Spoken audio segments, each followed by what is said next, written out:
Mary, this is a quick side video that I'm recording just to have a quick chat about yarn tensions and different methods for holding the yarn. So obviously there are many different ways that you can hold the yarn. I'm going to show you 3 of them.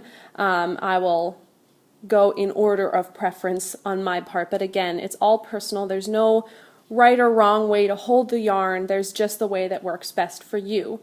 So the first method is very quick and dirty, and so you're going to have the stitches that you cast on in your left hand, and this is the live end of your yarn. It's going into the ball of yarn. And this method is simply grab the yarn in these 3 fingers, hold tight, and just drape it over your first finger. This works just fine. I used it for a while. It's quick, it's very easy to remember, it's very simple, and it does a decent job. The problems I have with it: 1, my pinky cramps up clutching the yarn like this for long periods of time, and I always need to stretch it. The other thing is I don't find that I get the consistency of yarn tension that I get from other methods. Sometimes if I'm not holding it tight enough, it gets really loose. Sometimes if I'm clutching it like my life depended on it, the stitches get really tight. So I don't find that it's very consistent. But again, if it works great for you, then by all means use that method. So here's the second method, which is more complicated, but I find that it provides more consistency. So again, this is the live end. You're going to spread your fingers and you're going to clutch this yarn between your pinky and your ring finger. And then I use my thumb to hold this in place. You're going to wrap this around clockwise and come up again between your pinky and your ring finger.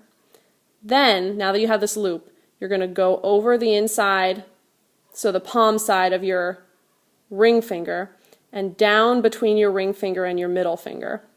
Then you're going to go around the outside of your middle finger and then just turn up, and you sort of hold your middle finger up like this, and this sort of this holds the yarn out of the way, and these fingers provide a consistent tension. And you don't really have to do anything with these fingers. It's just by the way the yarn is looped, it maintains a consistent tension. Now, I used this method for a really long time, but I realized in an outtake of recording this video that I actually don't really use this method. I do a variation on this method, and I'll show that to you. So again, come up between the pinky and the ring finger, go around clockwise, up again through between the pinky and the ring finger, over the palm side of your ring finger, around the outside of your middle finger, and actually, instead of going up through here, I actually just take it all the way over my first finger, and I use both of these fingers to maintain the consistent tension.